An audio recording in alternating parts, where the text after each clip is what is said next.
ఆంధ్రప్రదేశ్ రాష్ట్రంలో, అలాగే కేంద్రంలో, ఉమ్, అలాగే ఒరిస్సా రాష్ట్రంలో ఎన్డీఏ కూటమికి పట్టం కట్టినటువంటి దేశ రాష్ట్ర ప్రజలందరికీ శిరస్సు వచ్చి నమస్కరిస్తున్నామండి.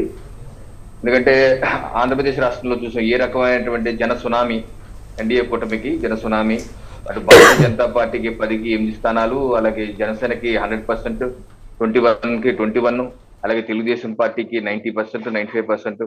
సో ఏ రకంగా అలా వైసీపీ పార్టీ కేవలం 10-11 స్థానాలకే పరిమితం అయిపోయింది. ప్రజలు సుస్పష్టమైనటువంటి మార్పులు కోరుకున్నారు.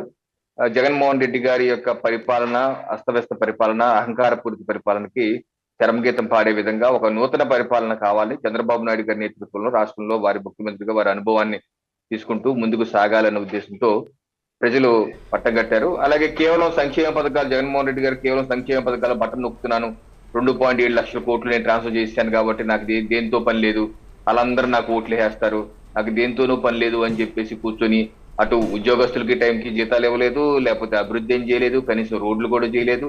పైపెచ్చు ట్యాక్సులు, విద్యుత్ ఛార్జీలు పెంచేశారు, కరెంట్ ఛార్జ్, అలాగే రిజిస్ట్రేషన్ ఛార్జీలు, చెత్త పన్ను, ఇంటి పన్ను, మొత్తం ఎప్పుడు ముబ్బడిగా లిక్కర్ మీద ఆయనకి ఇష్టం వచ్చిన రేట్లు పెంచేసి జనాల్ని బాధేశారు. సో డబ్బులు ఇచ్చినయే గుర్తు పెట్టుకుంటారు అని జగన్మోహన్ రెడ్డి గారు అనుకున్నారు. డబ్బులు ఇచ్చినయే కాదండి, డబ్బులు ఏదైతే 10 రూపాయలు ఇచ్చారో 100 రూపాయలు లాగేశారు పేదల నుంచి, అదంతా గుర్తు పెట్టుకున్నారు. కాబట్టి ఈ రోజు పక్కన పెట్టడం జరిగింది. సో ఇదొక అహంకారపూరిత పరిపాలనకి, ఎందుకంటే ఒక ల్యాండ్ స్లైడ్ విక్టరీ.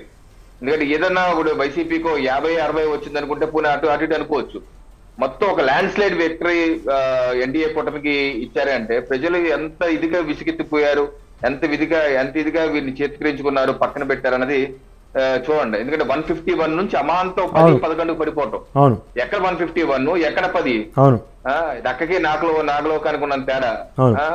గతంలో 22 ఎంపీ స్థానాలు వచ్చాయి.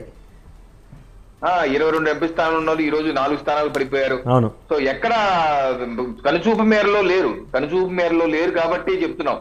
అంటే ఒక నాయకుడు అన్నవాడు కేవలం ఒక ప్యాలెస్ కే పరిమితం అయిపోయి నేనేదో పెద్ద నియంత్రలాగా వ్యవహరిస్తాను, అన్ని వ్యవస్థల్ని నేను చేస్తాను, అస్తవ్యస్త పరిపాలన చేసి అభివృద్ధి ఏం పట్టినట్టుగా ఎదురుదాడి చేస్తాను, ఎస్సీలు బీసీలు అందరి మీద దాడులు చేస్తానంటే ప్రజలు ఒప్పుకోరండి. వాళ్ళ బళ్ళు అవుతాయి, బళ్ళు ఓళ్ళు అవుతాయి. ఓకే. అలాగే కేంద్రం